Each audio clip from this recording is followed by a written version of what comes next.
Hello and welcome to episode 5 of the R Complex. Today we're going to be looking at propaganda and the way in which the Narchons use the media. What is propaganda? Propaganda, in a sense, could be said to be all about the control of two things: narrative and perspective. When you control the narrative and you control the perspective, you control this thing, that is behavior. Which is what it's all about. It's all about controlling behavior. If we were looking at this at a micro level between a narcissistic psychopath and their spouse, what would they be doing? Why would they be seeking to control the narrative? In order to generate as much submission and as much adulation as possible, because these Narchons really believe that their place is right at the top of the hierarchy, and they can't bear any other idea other than they're at the top. It's a completely vertical reality that they live in, and they're up and you are down, and that is it. If they can switch the narrative round, if somebody in an abusive relationship can switch the narrative round, and they can control the narrative, and they can control their victim's perspective, they can get away with anything. Controlling the narrative and the perspective is like carte blanche to do whatever you want. If I do something within the relationship with my partner, and I'm a narcissistic psychopath, that normally would make my partner, under other circumstances, say, I don't accept that behavior, I'm going to terminate this relationship and I'm going to leave you. If I can control the narrative and I can control her perspective, I can alter her behavior. So, for example, I get caught cheating. And the evidence is conclusive. It's absolute evidence that I have now 100% being caught cheating. How would I control the narrative and her perspective to alter her behavior because I don't want her to leave me? I would say, well, yes, I did cheat, but since you had that depression last year, you've not really been taking very good care of yourself. You are now a little bit overweight. You're much less attractive than when I got with you originally, but I've been good enough to show you the loyalty and the love to stay with you even though you're unattractive. You see where this is going? It's quite nasty, and very, very quickly I'm using little tools and tactics. So you see there, I started to reframe. So we went from I did something wrong, and within a sentence or two, and I only know how to do this because I've spent so much time pulling apart other people's abusive relationships. The reframe is, okay, so you think I've done something wrong. How can I make it so that you start immediately feeling like you've done something wrong? Well, what I would do is I would look for your pressure points, the hot button subjects that I know will get a certain emotional reaction from you, because if I can get you emotional, it almost like it dampens your resolve. So if you're coming at me boundaried and you're like, I've caught you cheating, I can't accept you cheating, I'm gonna leave, it's stiff, it's yang, it's formed, the defenses are up. I need to bring those defenses down. Because if I just hit those defenses and I go, no, I wasn't, we're gonna generate more conflict, we're gonna generate more rebellion from the target. So I need to hit a pressure point button and get you emotional. For more than 30 years, the science has been crystal clear. How dare you continue to look away and come here saying that you're doing enough when the politics and solutions needed are still nowhere in sight? You say you hear us and that you understand the urgency. But no matter how sad and angry I am, I do not want to believe that. Because if you really understood the situation and still kept on failing to act, then you would be evil, and that I refuse to believe. What do I know that you don't feel too good about?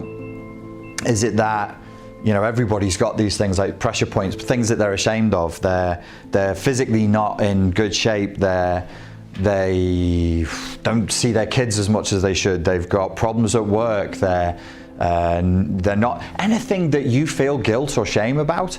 They'll pick that up because they're mapping for power. And in mapping for power, in reality, they scan human beings and they map for a lack of power. They map for weakness. That's just what they do. So they've already figured that out. So I would reframe. A reframe is basically, it's a technique that was popularized by neurolinguistic programming. It's literally the frame that you put around a picture. If you put a different frame around a picture, it alters your perception of the picture.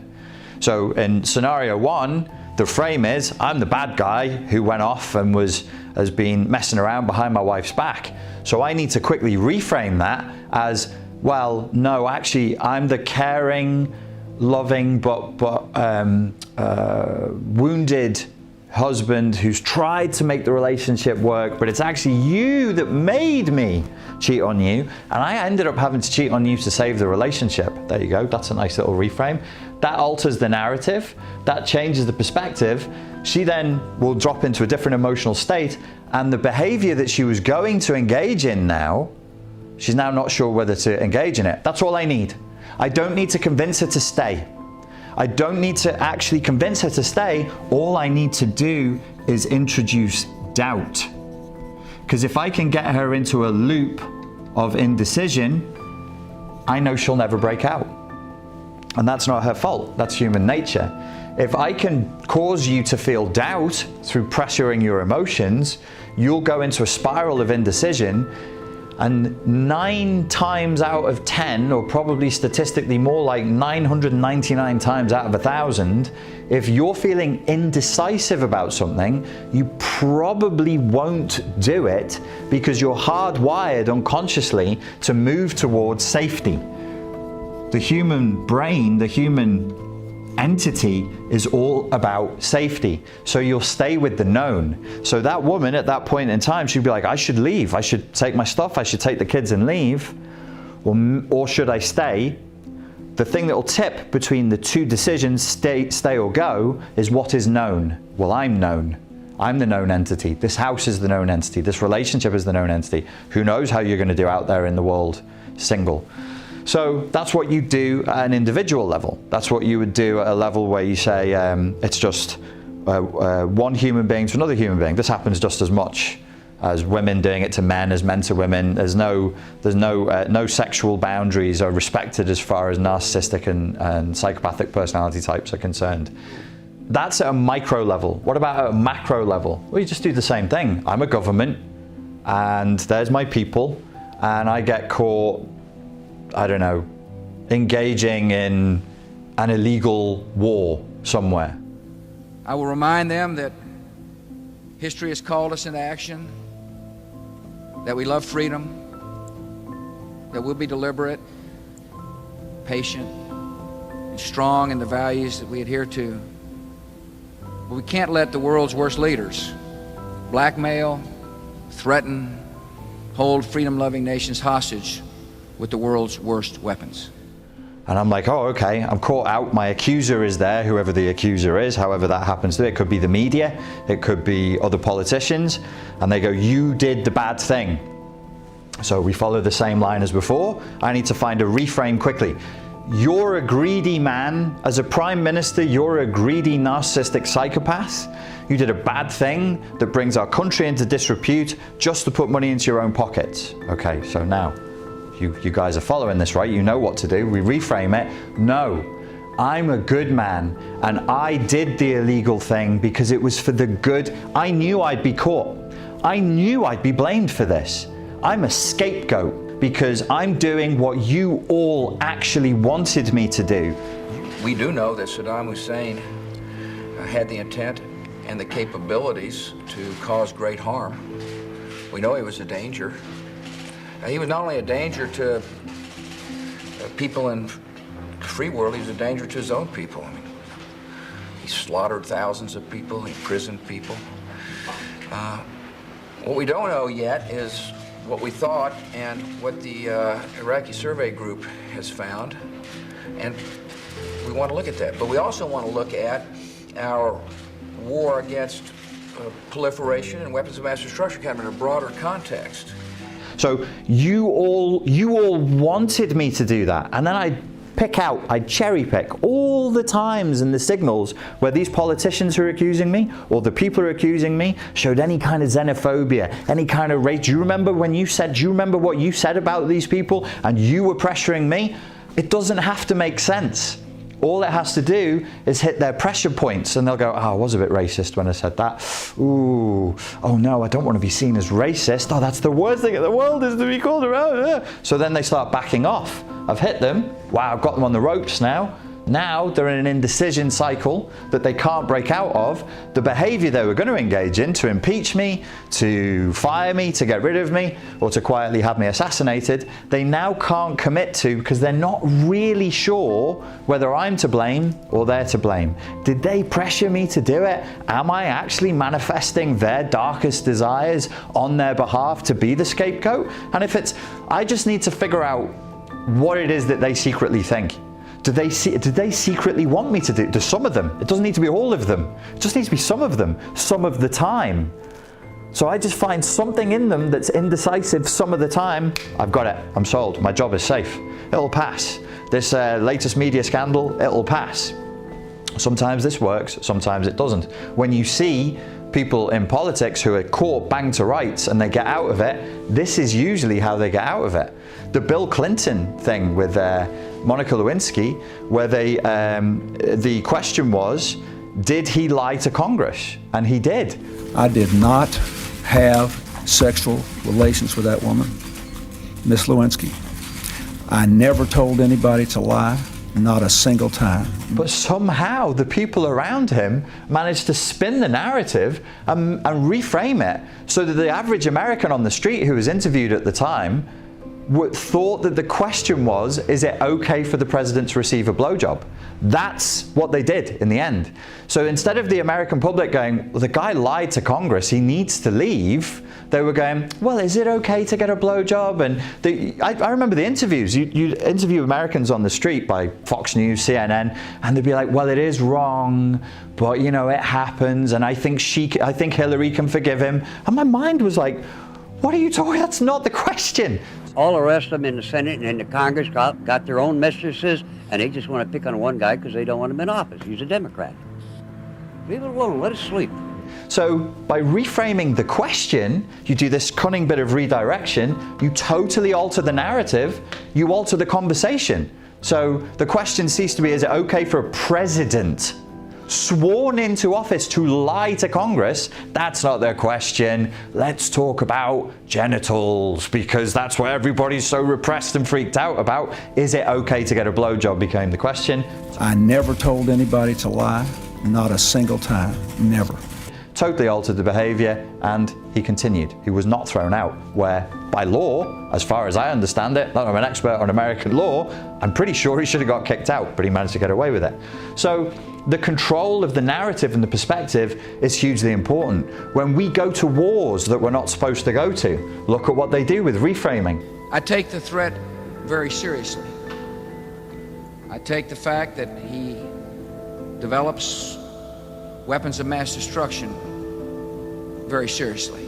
Altering the narrative, altering the perspective, even if it's a war that causes people to demonstrate en masse against, as happened in the UK, 1 million people demonstrating against the war. It still went ahead and happened through reframing and controlling the narrative. So I mentioned earlier that what is controlled in the narcotic R-complex reality is not action. These are not people of action. These are the people of the word over action, and these are the people of the lie. They'll control the stories that you have running in your head to alter your behavior.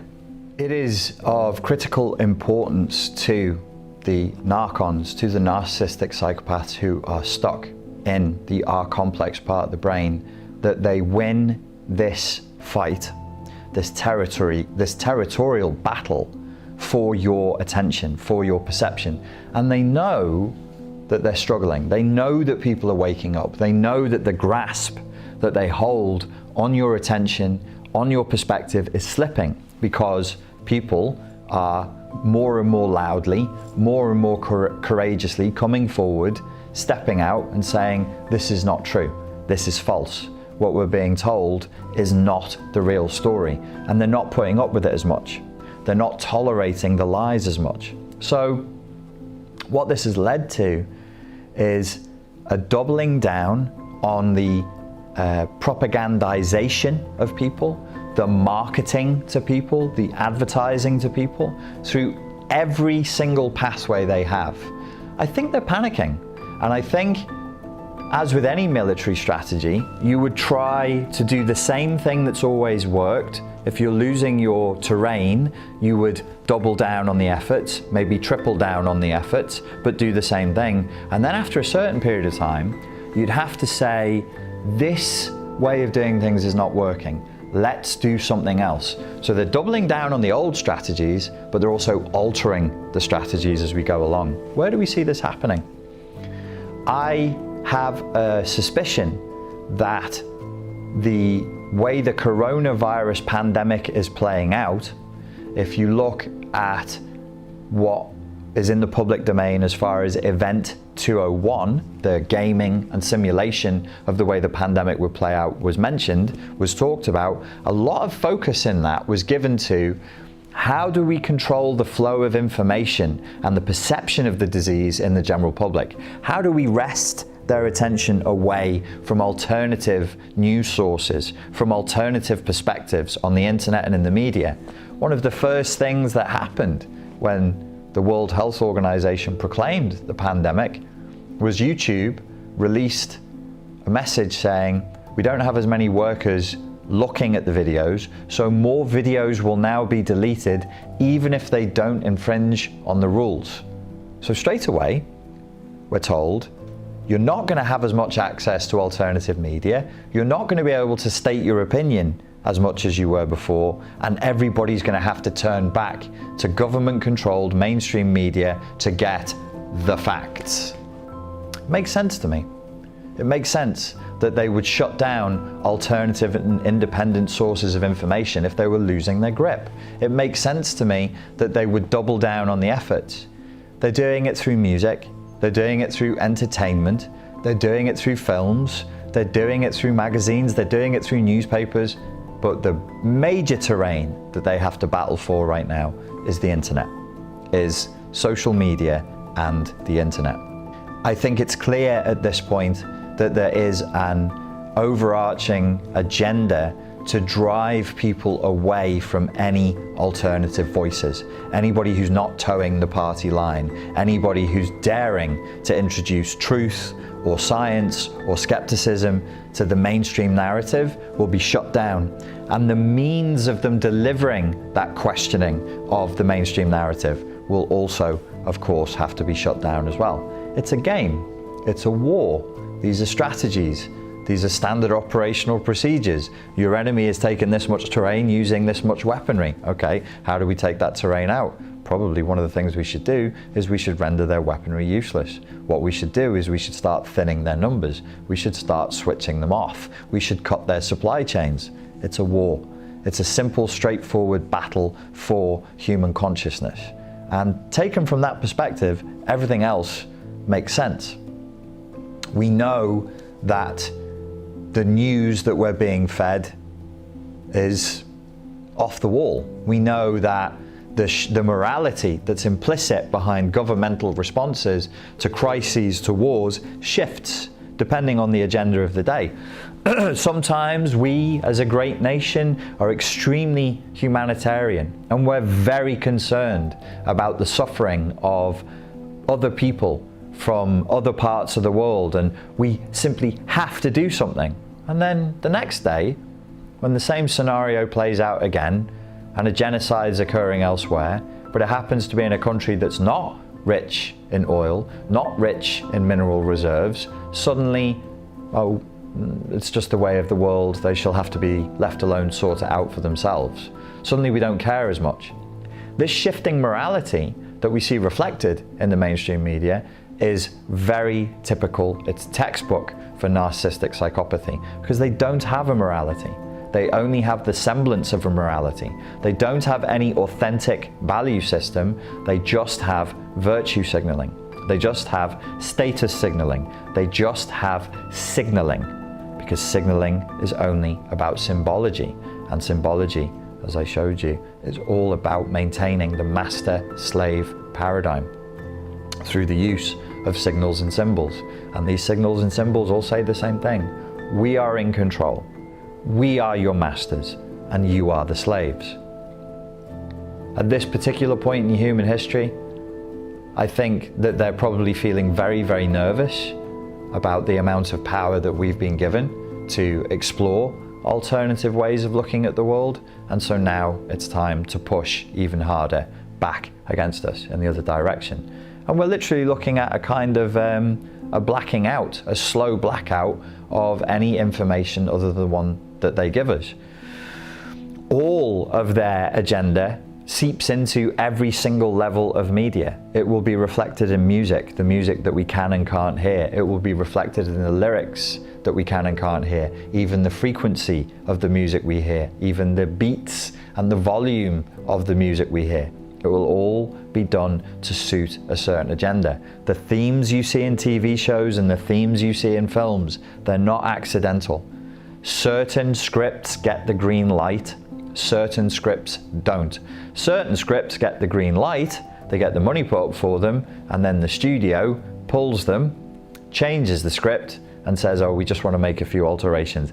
We're going to give you the money, you do get to make your film, but this needs to be the ending. And one of the themes that needs to show up at least 4 times in this movie is X, Y, or Z. What is this all for? Submission. Submission. It's the same agenda played out through different media in different ways, but it's all to generate confusion, shame, and submission in the target population. If they can trigger us, if they can hit us in our pressure points, if they can get us to respond with emotion rather than reason, they can lure us into an indecision spiral from which you will always choose the safest route out. You'll say, well, this isn't great. I know it's not really the way I should be living my life, but it's the known. It's that which I already know, and I don't want to go into the unknown because the unknown is frightening.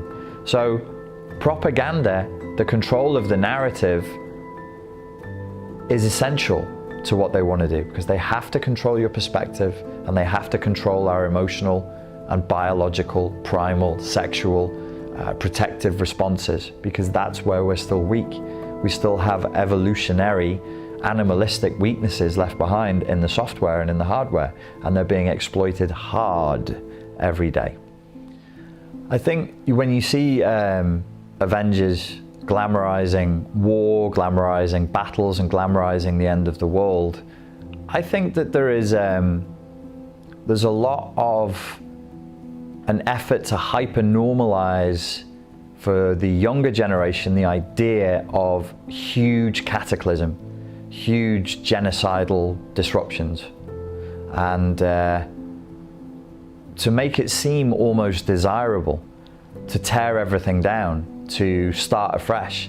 There's been that theme in a whole load of films recently. It does a lot of, you know, these Avengers movies, they have ideology and propaganda shot right the way through them. The idea of foreign enemies, well, typically they would be portrayed as aliens that can only be defeated by nationalism and technology. You have Captain America, represents nationalism and steroid abuse, and technology represented by Iron Man, and more steroid abuse represented by the Hulk, and then pure magic when you have like gods like Thor.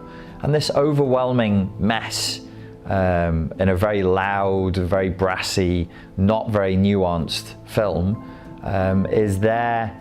I think it kind of does a lot to generate that masochistic submission, that sense of, you know, the problems are huge and they could only be dealt with huge, otherworldly, bizarre, infantile solutions. It's never reasonable.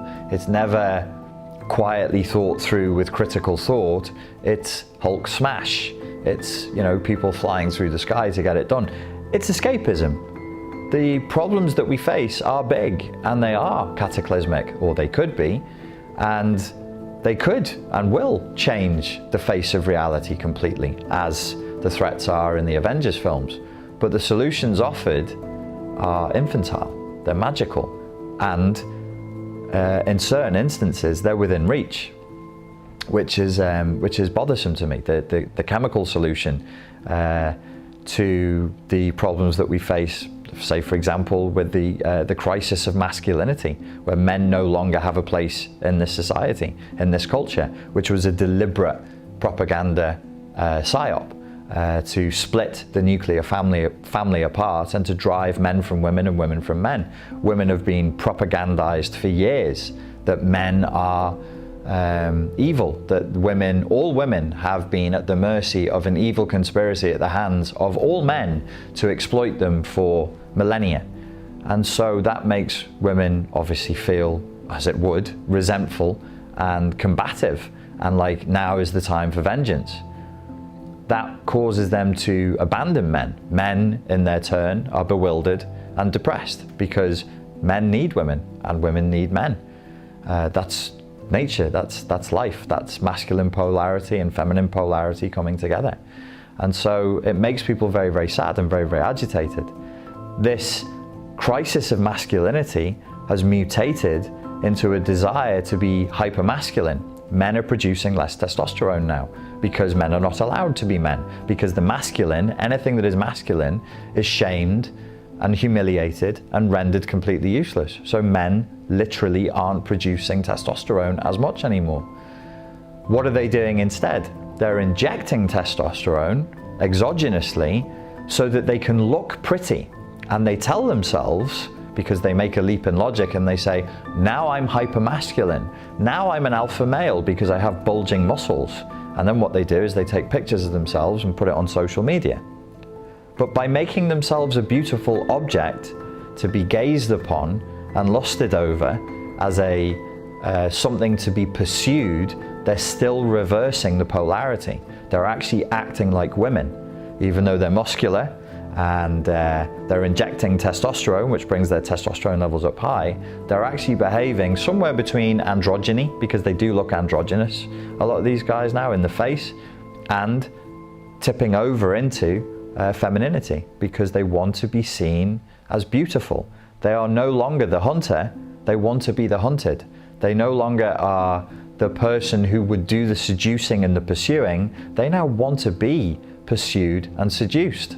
Women, in response to this, not consciously, it all happens at the unconscious level, see the men in the environment abrogating their responsibility as men and moving off the battlefield, so they naturally feel compelled to fill that space. Well, if you're not going to do it, and you're not going to be a man, I'm going to have to do it, because the women naturally still want sex, they want sexual contact, they want physical intimacy. That hasn't gone away. So you get a lot of men acting like women and women acting like men. Jung foresaw this. He spoke of animus possession and anima possession. So women who are acting in a very compensatory masculine way are animus possessed, and men who end up acting like women, like vulnerable women, are said to be anima possessed. So men now are passive and women are pushy. This is one of the end results of the propaganda that we're living under, and it is deliberate. Search for affection, but searching isn't finding. Sit back, relax, 'cause love is blinding. Searching for affection, but searching isn't finding. Sit back and relax, 'cause love is blinding. It's a strange world we live in, but all we want is loving. Searching for things